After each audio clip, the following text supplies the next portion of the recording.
ये बात तो आप और हम सभी जानते हैं कि आईपीएल 2023 अपने अंतिम चरण में पहुंच चुका है और जहां पर प्लेऑफ की रेस अब और भी ज्यादा इंटरेस्टिंग हो गई है।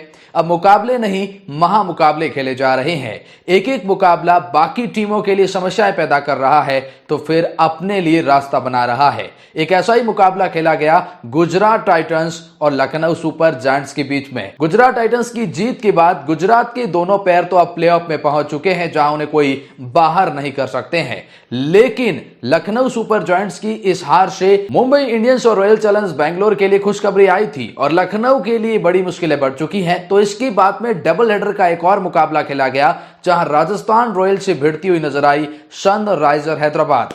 एक तो पहले से ही बवाल था, ऊपर से इस महामुकाबले के नतीजे ने पॉइंट टेबल और प्लेऑफ की रेस को पूरी तरह से बदल दिया है। अब कैसे 3 स्लॉट के लिए 6-7 टीमें भिड़ रही है, कौन सी टीम ऑफिशियली तरीके से बाहर है, कौन सी टीमों ने जगह बना ली है और खास तौर पर इस डबल हेडर मुकाबले के बाद पॉइंट टेबल में बड़ा बवाल पैदा हो गया है। आइए आपको बताते हैं इसे खास रिपोर्ट में। वीडियो में आगे बढ़ेंगे और आपको बताएंगे सब कुछ, लेकिन आगे बढ़ने से पहले हम आपकी एक छोटी सी राय जानना चाहते हैं। आपको क्या लगता है इस बार आईपीएल 2023 की ट्रॉफी कौन सी टीम उठाएगी? कमेंट सेक्शन में अपनी राय जरूर बताइएगा। जी हां, आईपीएल 2023 के विनर का नाम तो जी हां, आईपीएल जैसे जैसे अब अंतिम चरण की ओर बढ़ रहा है वैसे वैसे प्लेऑफ में क्वालिफाई करने वाली टीमों की भी तस्वीर साफ हो रही है। लेकिन इस बार के आईपीएल के इतिहास की सबसे बड़ी और इंटरेस्टिंग बात तो यह है कि इतना अंतिम चरण आने के बावजूद भी वो प्लेऑफ की टीमें नहीं मिल पाई है, क्योंकि एक एक 2-2 स्लॉट के लिए यहाँ पर 4-4, 5-5 टीमों के बीच जबरदस्त होड़ लगी हुई है। तो चलिए अब जानते हैं कि आखिर एलएसजी के खिलाफ जीटी की जीत के बाद पॉइंट टेबल में क्या बड़ा बवाल हुआ। लेकिन उसके बाद खबर ये है कि राजस्थान रॉयल को एसआरएच के खिलाफ अंतिम गेंद पर 9 बॉल होने की वजह से हार का सामना करना पड़ा, जिसकी वजह से अब पूरी तरह से पॉइंट टेबल बदल चुकी है और प्लेऑफ की रेस भी। अब तो रॉयल चैलेंजर्स बैंगलोर और मुंबई इंडियंस के लिए खुशखबरी भी आई है। चलिए एक एक करके जानते हैं सब टीमों के हालात, किस टीम को जीतने होंगे कितने मुकाबले। पॉइंट टेबल में फिलहाल 10वें पायदान पर नाम दिल्ली कैपिटल का आता है। दिल्ली कैपिटल ने 10 मुकाबले खेले हैं, 4 मुकाबले जीते हैं और 6 मुकाबले हारे हैं। 8 पॉइंट के साथ में ये टीम फिलहाल 10वें पायदान पर बनी हुई है।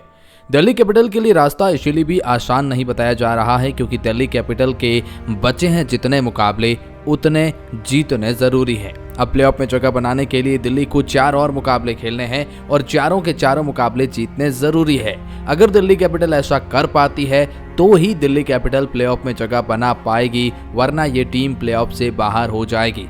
तो आप ये कह सकते हैं कि दिल्ली कैपिटल के लिए नाम मात्र की औपचारिकता बाकी है, बाकी ये टीम प्लेऑफ की रेस से बाहर हो चुकी है।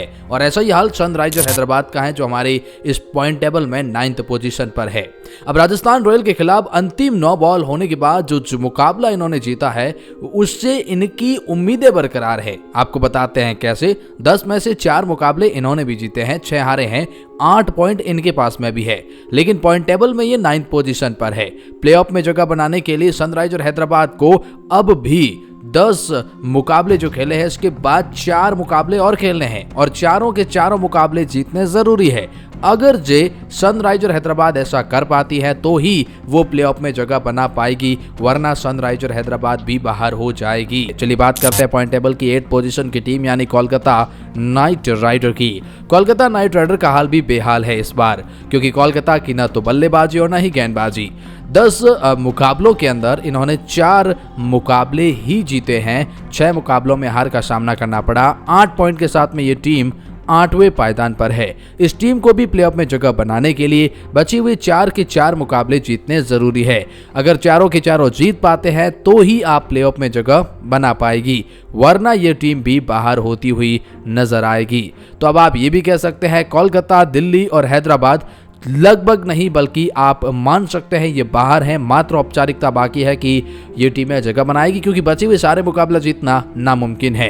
अब चलिए उन टीमों के बारे में जानते हैं जो इस प्लेऑफ की रेस में बनी हुई है और खास तौर पर गुजरात की जीत ने कैसे बवाल पैदा किया है। इस पॉइंट टेबल में 7वें पायदान पर नाम पंजाब किंग्स का आता है। 10 में से 5 मुकाबले जीते हैं और 5 ही मुकाबले हारे हैं और 10 पॉइंट के साथ में ये टीम 7वें पायदान पर है।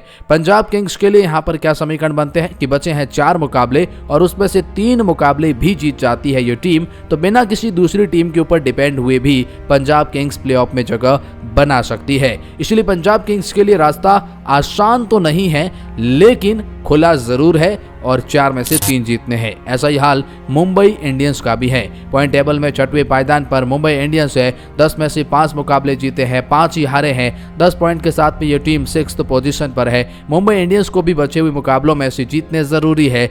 जी हाँ, 4 में से 3 मुकाबले, तब जाकर वो 16 पॉइंट हासिल करेगी और बिना किसी दूसरी टीम के ऊपर डिपेंड हुए क्वालिफाई करेगी। इसलिए मुंबई के बचे 4 में से 3 हर हाल में जीतने होंगे। और ऐसा ही हाल रॉयल चैलेंजर्स बेंगलोर का है। 10 में से 5 मुकाबले जीतने हैं, 5 ही हारने हैं और 10 पॉइंट के साथ में यह टीम फिलहाल 5वें पायदान पर है।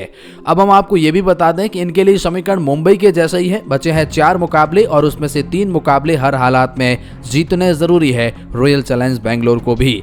अब बड़ा इंटरेस्टिंग बात यह है कि अगला मुकाबला इन दोनों का मुंबई और बेंगलोर का ही है और इन दोनों का आपसी मुकाबला। वहां पर जो भी टीम हारेगी उनके लिए लगभग बाकी सारे मैच बचे हुए जीतने जरूरी होंगे। तो बेंगलोर और मुंबई, ऐसा लगता है इन दोनों में से कोई एक ही जगह बना पाएगा प्लेऑफ में। दोनों के लिए समीकरण सेम है, 4 में से 3 जीतना। पॉइंट टेबल में 4थे पायदान पर नाम राजस्थान रॉयल का आता है। जी हाँ, 11 मुकाबले खेले हैं, 5 मुकाबले जीते हैं और 6 मुकाबले हारे हैं। राजस्थान रॉयल की हार ने बहुत बड़ा इम्पैक्ट डाला है इनकी पॉइंट टेबल की रेस पर, क्योंकि राजस्थान रॉयल के लिए अब मुश्किलें बड़ी ही नहीं बल्कि बहुत ज़्यादा बड़ी है। हमारे कहने का मतलब कि 11 में से 5 जीतकर 10 पॉइंट के साथ में आप 4थे पायदान पर हैं, लेकिन अब राजस्थान रॉयल को बचे हैं 3 मुकाबले और प्लेऑफ में जगह बनाने के लिए बचे हुए तीनों के तीनों मुकाबले जीतने जरूरी है। अगर राजस्थान रॉयल बचे हुए 3 के 3 जीत पाती है तो ही प्लेऑफ में जगह बना पाएगी, वरना राजस्थान रॉयल इस प्लेऑफ की रेस से बाहर हो जाएगी। पॉइंट टेबल की तीसरी टीम यानी लखनऊ सुपर जायंट्स की हम बात करते हैं। लखनऊ सुपर जायंट्स की भी मुश्किलें बढ़ चुकी है। फिलहाल पॉइंट टेबल में 11 मुकाबले इन्होंने खेले हैं, 5 मुकाबले जीते हैं और 5 ही हारे और 1 मुकाबला ड्रॉ था, इसीलिए 11 पॉइंट के साथ में ये तीसरे पायदान पर हैं। चलिए हम आपको ये भी बता दें कि लखनऊ सुपर जायंट्स को प्लेऑफ में जगह बनाने के लिए 17 पॉइंट की आवश्यकता होगी, क्योंकि किसी भी टीम को 16 या उससे ज्यादा पॉइंट की जरूरत होती है प्लेऑफ में जगह बनाने के लिए। अब लखनऊ को अगर 15 पॉइंट के साथ में क्वालिफाई करना चाहती है तो नहीं होंगी, क्योंकि 15 यानी 1 मुकाबला जो ड्रॉ हुआ था वो, इसीलिए आप 17 पॉइंट हासिल करने होंगे और उसके लिए लखनऊ के बचे हैं 3 मुकाबले और तीनों के तीनों जीतेगी तभी जाकर वो प्लेऑफ में जगह बनाएगी। यानी लखनऊ के लिए अब भी सारे मुकाबले जीतने जरूरी है, वरना वो प्लेऑफ की रेस से बाहर हो सकती है। फिर 15 पॉइंट के साथ में दूसरी टीमों के ऊपर डिपेंड होना पड़ेगा, तो एक भी मुकाबला हारे आप दूसरी टीमों के ऊपर डिपेंड हो जाएंगे। लेकिन उसके लिए भी जरूरी है बाकी एक हार कर बाकी जीतना। लेकिन 2 टीमों की जगह तो पक्की नजर आती है, वो है एक चेन्नई सुपर किंग्स, 11 में से 6 जीते हैं, 4 हारे हैं। 13 पॉइंट के साथ में ये टीम फिलहाल पॉइंट टेबल में दूसरे पायदान पर है। अब इस टीम को जगह बनाने के लिए क्या करना होगा? बचे हैं 3 मुकाबले और 3 में से 2 मुकाबले हर हाल में जीतने जरूरी होंगे। यानी राजस्थान और चेन्नई के हालात समान ही है। अब गुजरात टाइटंस ने तो क्वालिफिकेशन तय कर लिया है, प्लेऑफ में अपनी जगह बना ली है। 11 में से 8 मुकाबले जीते हैं, 3 हारे हैं। 16 पॉइंट के साथ में ये टीम फिलहाल पॉइंट टेबल में पहले पायदान पर है। इस टीम को भी 3 मुकाबले और खेलने हैं, हारे या जीते खास फर्क नहीं पड़ेगा, क्योंकि इनका क्वालिफिकेशन हो गया है तय।